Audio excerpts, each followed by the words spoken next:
Over the past 2 months, I have applied to over 200 different jobs here in Cairns, Australia, and failed 6 different interviews or trial shifts before finally landing my first job here as a foreigner. I still remember the moment I hit peak rock bottom while searching for a job here. I had just finished my 4th trial shift at a restaurant, and just by the way the manager had kind of dismissed me and waved me off after the end of the shift, I knew I hadn't gotten the job. So I was biking back home to my share house that I'm renting here now, and I felt so helpless and so lost at this point that I actually started playing Coldplay on my way home. When you try your best but you don't And then I just started laughing at it, just at how ridiculously difficult it had been for me to find an entry-level job here. It had been such a struggle to find a job here that until I had actually gotten a roster with my schedule and hours for the weeks, I had already been hired for the job, but until I had gotten my actual working schedule, I didn't want to say that I'd had a job. I didn't want to jinx it. So over these past 2 months, I feel I've gained a pretty good understanding of what employers are looking for and what really works when trying to get a job as a foreigner here, especially here specifically in Cairns, which is one of the most difficult places to get a job in tourism or hospitality. So in this video, I just want to go over what I've found that actually works. So I just want to start with a little bit of background on my visa that I'm working here in Australia on. So I'm on the working holiday visa, and this visa gives you 1 year to work in the country off the bat. However, you can extend your visa by doing certain qualified work to up to 3 years. Alright, so the first thing I want to talk about for trying to get a job in a different country is applying before you arrive to that country. Now, for an entire month before I arrived here in Australia, I was applying online to different companies on websites like Seek, Indeed, Gumtree, backpackers.com, and my advice to you is don't even bother with it. Don't waste your time doing online applications as a foreigner. And I know that sounds crazy, but hear me out. So personally, in my experience, after talking to at least 40, 50 different foreigners that are here in Cairns, I've only heard of one person landing a job while outside of the country, and they did this following approach, and this is the approach that I also used to land my job here in Cairns once I had already arrived in Australia. So the first thing you'll need to do is you're going to want to get a phone number in the country that you're applying for the job for. And you can do this using Skype. I think Google Fi does it as well. The only one I've used is Skype, so I can only speak to that.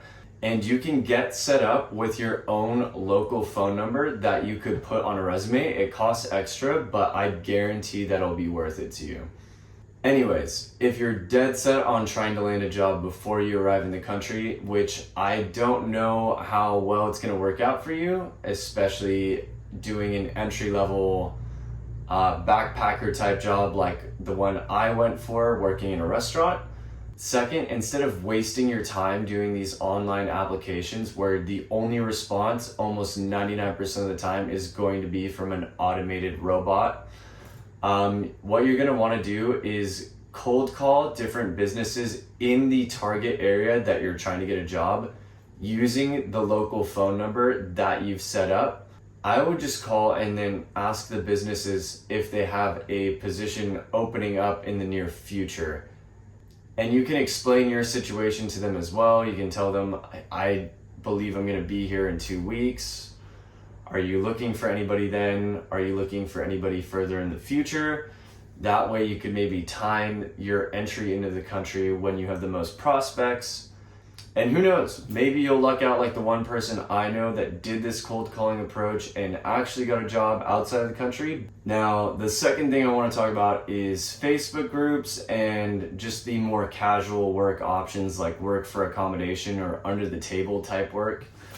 Obviously with under the table type work, you're not going to get paid as much and you probably won't get as consistent of hours, But if you do manage to find something on Gumtree or Backpacker Jobs with a local, and they're maybe offering you accommodation or they're paying you just per job or something like that, I would definitely recommend not shying away from those, because for one, you're gonna build a lot of connections with a local person who can tell you what to avoid, what to look for, and they can also reference you to other local people that they know, and it really helps getting your foot in the door in some cases to get an actual more long-term setup job. As far as Facebook groups go, at least for me here in Australia, I would definitely recommend joining a localized Facebook group. So here in Cairns, they have the Cairns jobs boards, and those are helpful just for finding when different local companies are actually looking to hire. If you do see a post on Facebook groups, I would go in person to apply for that job and actually meet the hiring manager or just anyone that's actually at the store / business that you're trying to get a job at.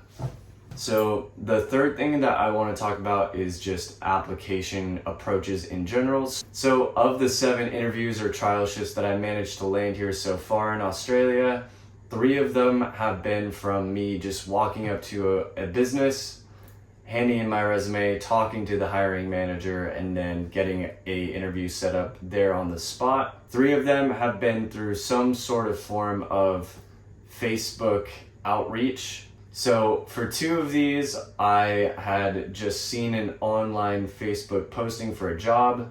One of them, I emailed the employer and then got a follow back phone call and set up an interview.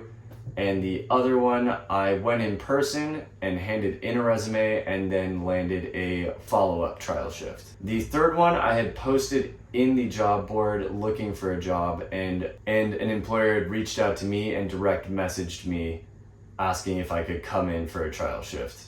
And the final interview and trial shift that I landed was actually by doing the cold call approach. And this is the approach that I actually landed my current job that I have now. Almost forgot to mention one other approach that did land me some sort of part-time work. I did set up a profile on backpackerjobs.com, and that is how I landed part-time work with a local here in Cairns, my friend Val, who's been in previous videos as well. Another thing that I think is relevant to mention is that you will probably want to pick up certifications that are relevant to whatever position that you're trying to get. And I would definitely suggest, if you don't already, hone in on one specific position and flesh out and develop your resume for that position. And so here in Australia, at least, you have your RSA, RSG, white card, blue card, and then there's also first aid as well, which can be very helpful on a lot of entry-level jobs out here for backpackers or foreigners. And when I say these certifications can be helpful, if you're trying to apply for a restaurant or a bar job here in Australia and you're a foreigner, they will not even look at your application if you don't have your RSA and RSG. And that's just how it is. It's not that expensive. I believe it's somewhere around 60, 70 US in order to get both of them. But yeah, you just need to have those. The 5th thing that I want to talk about is just what to expect and the type of questions that employers will ask you when trying to get a job in a different country, especially here in Australia. So the first thing that they're going to ask you is how long you plan to stay in any specific area. Take this how you will, but a lot of businesses will not even consider you unless you say 6 months. Now, I'm not saying to lie, but if you don't say 6 months, they'll probably not consider you. And of course, another thing they're going to ask you is, do you have experience in the position? And again, this is another one where if you say you don't have experience, even if it's an entry-level position, your resume or your application is going to be thrown straight in the trash. And trust me on this one. And the last question that you will see most often is going to be what certifications you have. And so in Australia, this is going to be, do you have your RSA? Do you have your RSG? Do you have your food handling certification? And the final thing I want to talk about is going to be resume structure. I'm not going to pretend to be an expert on foreign resumes or even Australian resumes by any means, or even just resumes in general. And it's going to vary country to country, but here's what worked for me. The first thing is you're going to want to have underneath your name on the resume what position you're applying for. So in my case, this would have been food and beverage all-rounder, waiter, server, something like that, right? The second thing you're going to want to make sure that you have on there is an Australian address and an Australian phone number.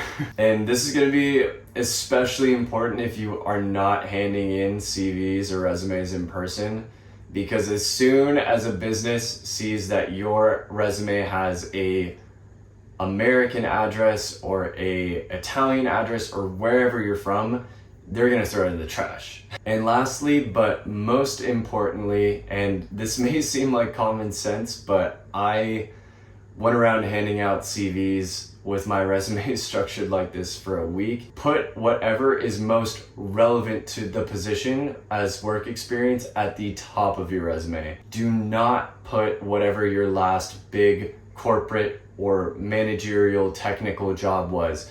If you are applying for an entry-level server or waiter position and you have, for me, in my case, project engineer at the top of your resume, nobody wants to see that. Nobody cares. And I'm not saying don't put it on your resume at all. You can put it on the back side if you're doing a double-sided one page, or you can just put it at the bottom of your work experience, because it is still somewhat useful to have on there, I think at least.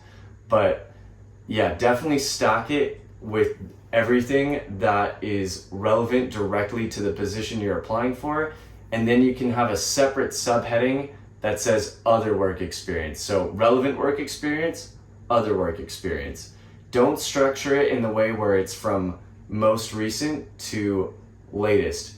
And here's why. At least here in Cairns, there are businesses that get 700 applications from backpackers and foreigners every week. If you as a business are getting 700 different applications and you see project engineer for a waiter job, you're just gonna throw that away. Anyways, that's gonna be it for me on this video. If you're watching this and you are looking for a job in a different country, the main thing that I hammered into my mind throughout this entire struggle, which is cliche and I hated it at the same time, is persistence beats resistance. And eventually it did. It took a month for me, but eventually it worked.